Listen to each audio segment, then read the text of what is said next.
Some of the larger houses in Mecca were now tenantless. Others, which had been full, were now empty save for one or two old people. In the city, which had seemed so prosperous and harmonious only 10 years ago, everything had changed, thanks to this one man. But while these feelings of sadness and melancholy came and went, there was the persistent consciousness of a growing danger from that city to the north, where so many potential enemies were now gathering together, men who cared nothing for the ties of kinship if they came into conflict with their religion. Those who had heard the prophet say, "Quraish, I bring you slaughter," had never forgotten it, though at the time there seemed to be nothing to fear. But if he now eluded them, despite the perpetual watch they kept upon his movements, and made his way to Yathrib, those words might prove to be more than a mere threat. After a long discussion in the assembly, when various suggestions had been made and rejected, the leaders of Quraysh agreed, some of them with reluctance, to the plan put forward by Abu Jahl as being the only effective solution to their problem. Every clan was to nominate a strong, reliable, and well-connected young man, and at a given moment all these chosen men together should fall upon Muhammad, each striking him a mortal blow, so that his blood would be on all the clans. The Bani Hashim would not be able to fight the whole tribe of Quraysh. They would have to accept blood money, which would be offered them, in place of revenge. And so, at last, the community would be rid of a man who, as long as he lived, would give them no peace. Gabriel now came to the prophet and told him what he should do. It was noon, an unusual time for visiting, but the prophet went straight to the house of Abu Bakr, who knew at once, as soon as he saw him at that hour, that something important had happened. Aisha and her elder sister Asma were with their father when the prophet came in. "God hath allowed me to leave the city and to emigrate," he said. "Together with me," said Abu Bakr. "Together with thee," said the prophet. Aisha was at that time in her 7th year. She used to say afterwards, "I knew not before that day that one could weep for joy, until I saw Abu Bakr weep at those words." When they had made their plans, the prophet returned to his house and told Ali that he was about to leave for Yathrib, bidding him stay behind in Mecca until he had given back to their owners all the goods which had been deposited in their house for safekeeping.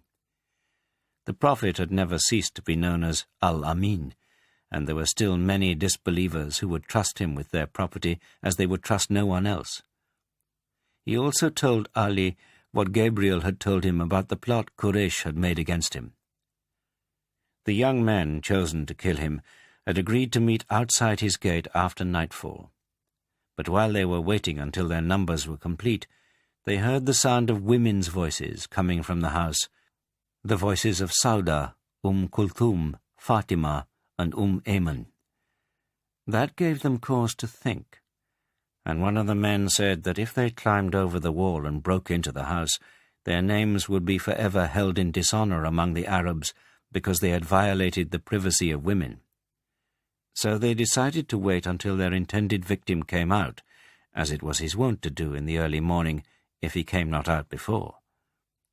The prophet and Ali were soon aware of their presence, and the prophet took up a cloak in which he used to sleep and gave it to Ali, saying, "Sleep thou on my bed, and wrap thyself in this green Hadrami cloak of mine.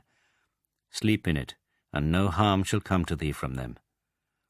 Then he began to recite the surah that is named after its opening letters, Yasin, and when he came to the words, "And we have enshrouded them, so that they see not," he went out of the house. And God took away their sight, so that they did not see him, and he passed through their midst and went on his way. A man was coming in the opposite direction, and their paths crossed, and he recognized the prophet. A little later his path took him not far from the prophet's house, and seeing men at its gate, he called out to them that if it was Muhammad they wanted, he was not there, but had gone out not long since. How could that be, they thought. One of the conspirators had been watching the house, and had seen the prophet enter it before the others had arrived, and they were certain that no one had left it while they had been there. But now they began to be uneasy, until one of them, who knew where the prophet slept, went to a point from which he could see through the window just enough to make sure that someone was sleeping on the prophet's bed, wrapped in a cloak, so he reassured his fellows that their man was still there. But when it was dawn, Ali rose and went to the door of the house, still wrapped in the cloak. And they saw who it was, and began to think they had been somehow outwitted. They waited a little longer. The thinnest of crescents, all that was left of the waning moon of the month of Safar, had risen over the eastern hills, and now it began to pale as the light increased.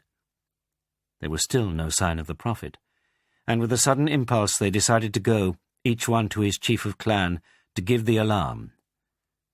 Meantime the prophet had returned to Abu Bakr, and losing no time they went out through a window at the back of his house, where 2 camels, already saddled, were waiting for them. The prophet mounted one of them, and Abu Bakr the other, with his son Abdullah behind him. As they had planned, they made for a cave in the Mount of Thawr, a little to the south, on the way to the Yemen, for they knew that as soon as the prophet's absence was discovered, search parties would be sent out to cover all the northern outskirts of the city. When they had gone a little way beyond the precincts of Mecca, the prophet halted his camel, and looking back he said, "Of all God's earth, thou art the dearest place unto me, and the dearest unto God. And had not my people driven me out from thee, I would not have left thee."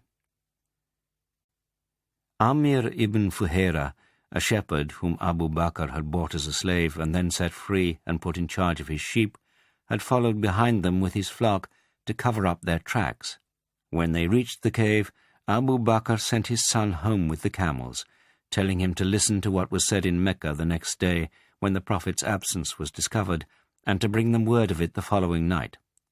Amir was to pasture his sheep as usual with the other shepherds during the day, and to bring them to the cave at night, always covering up the tracks of Abdullah between Thawr and Mecca. The next night Abdullah returned to the cave, and his sister Asma came with him, bringing food. Their news was that QURAISH had offered a reward of 100 camels to anyone who could find Muhammad and bring him back to Mecca. Horsemen were already following every normal route from Mecca to Yathrib, hoping to overtake them both, for it was assumed that Abu Bakr was with the Prophet, since he also had disappeared. But others, perhaps unknown to Abdullah, thought they must be in hiding in one of the numerous caves in the hills round Mecca. Moreover, the Arabs of the desert are good trackers.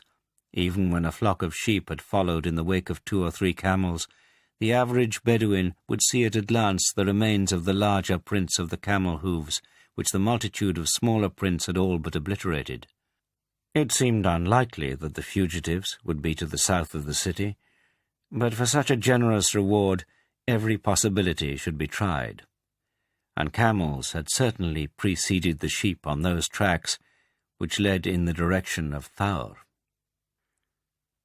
On the 3rd day, the silence of their mountain sanctuary was broken by the sound of birds, a pair of rock doves, they thought, cooing and fluttering their wings outside the cave. Then, after a while, they heard the faint sound of men's voices at some distance below them, but gradually growing louder, as if the men were climbing up the side of the mount. They were not expecting Abdullah until after nightfall, and there were still some hours to go before sunset, although in fact there was strangely little light in the cave for the time of day they supposed it to be. The voices were now not far off, 5 or 6 men at least, and they were still approaching. The Prophet looked at Abu Bakr and said, "Grieve not, for verily God is with us." And then he said, "What thinkest thou of 2 when God is their 3rd? They could now hear the sound of steps, which drew nearer and then stopped. The men were standing outside the cave. They spoke decisively, all in agreement that there was no need to enter the cave, since no one could possibly be there. Then they turned back the way they had come. When the sound of their retreating steps and voices had died away, the Prophet and Abu Bakr went to the mouth of the cave. There, in front of it, almost covering the entrance, was an acacia tree about the height of a man, which had not been there that morning. And over the gap that was left between the tree and the wall of the cave, a spider had woven its web. They looked through the web, and there in the hollow of a rock, even where a man might step as he entered the cave, a rock-dove had made a nesting place and was sitting close as if she had eggs, with her mate perched on a ledge not far above. When they heard Abdullah and his sister approaching at the expected hour, they gently drew aside the web that had been their safeguard, and, taking care not to disturb the dove, they went to meet them